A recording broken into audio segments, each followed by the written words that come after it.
We're here to talk to you today about forward folding, the opposite to what we spoke about last time, which was back bending. So forward folding feels good for a lot of people. It's less exposed and vulnerable, first of all, than a back bend. And second of all, we spend most of our lives in a forward fold. Let me demonstrate. So you're sitting at your desk. Let's bring the spine into how it's supposed to look first. So there's a bit of a curve in the neck, and there's always a curve in the lower back, and there's a little bit of flexion through the thoracic spine. When you're sitting at your desk, what happens is you tend to roll back onto the backs of your sitting bones. So let's look down here at what happens when we move into the backs of the sitting bones. Oh, look, immediately we start to load the lower back into flexion. So coming back, if we're on the front of the sitting bones, the lower back is supported into a natural lumbar curvature. The moment we roll back onto our sitting bones, the lower lumbar spine, along with the upper lumbar spine, move into flexion.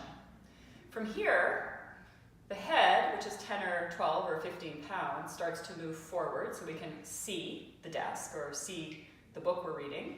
And with the weight of the head against the back of the sitting bones, we start to kind of hang in forward flexion. So it's no wonder why when we stand up after several hours or several years of doing this movement, we feel stiff in the lower back. So we go to stand up and, taking that back into a natural lordotic curvature again, it hurts, it's stiff, it's achy, because the connective tissue around the back has become stiff and sticky and tight, and it doesn't allow for the natural forward movement of the lower back. So well-meaning and well-intentioned, our doctors and our physios and whoever else is taking care of us says you should go to yoga class. So we walk into a hot yoga class where the temperature is warm and people are looking glistening and feeling quite limber because of the heat, especially when we come out from a contrasting -20-degree day.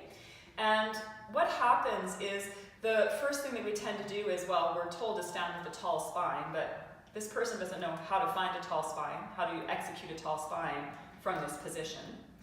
And then the next thing that we're typically asked to do is to fold forward and just let the weight of the head release into the weight of the spine. So we're taking our body, we're taking the habitual position that it's in all day long for the most part, and we're allowing people to exaggerate that movement. And yes, that movement definitely creates space in between the vertebra as far as the spinous processes go, but in the front of the vertebra we have compression.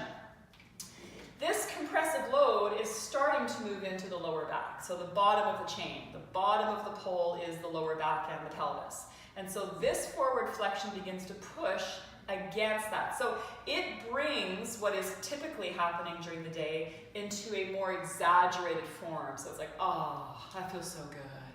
But the same thing happens. When you go to stand up from this position, like in a sun salutation, stiff, achy, and difficult to get back up here. So the first thing we need to think about is where is the weight on our sitting bones when we establish a seat in meditation or yoga or even at the office? Are we able to encourage the weight of the body to come forward onto the front of the sitting bones?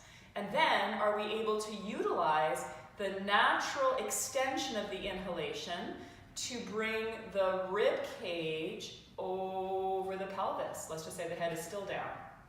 And then from here, with bringing the inhalation in towards the upper part of the lungs and the collarbones, can we allow for the inhalation to help extend the natural curvature in the neck so the head sits plumb line onto the top of the sitting bones. Then when we execute a forward fold, we can tip from the hips, so we're actually rolling forward on the sitting bones, and the spine stays long and neutral for a good portion of the forward fold until the tension in the back of the legs say, that's it, no more. I'm not going to allow the pelvis to rotate any more in this direction. So at this point, the pelvis locks up. One thing we can do is say, okay, that's as far as I can go, but the teacher says to bring my head to the floor, so here I go. I'm in a forward fold now. And we've gone back into that same habit of deepening the flexion in our spine. What I'm suggesting is instead, when you get to this point, you can and should allow the spine to release into flexion a little bit. So it's not a this or a that. It's not a wrong and a right. It's both and neither. So when you're moving into that point of pressure, where the hamstrings say, no more, pelvis is not moving anymore, can you continue to push the load of movement into the hips while complying very gently into spinal flexion?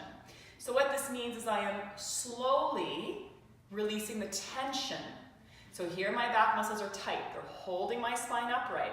Can I begin to yield into the spine so that instead of the movement breaking in the most flexible part of the back, like when I just drop forward, can I continue to push the load of the movement into my pelvis while allowing the spine to softly yield forward towards the front of my legs? So I'm still stable through the core, but I have the load of pressure moving into the buttocks and into the hamstrings and those big muscles around the back of the legs and the posterior chain of the body, instead of moving hyper diligently into this sort of pranic, rigid form, and then just going, and bringing my head down. Thanks for joining me. Come to class, let's have a better look at how you're forward folding and how to make the most of the mobility in your hips and the strength in your low back.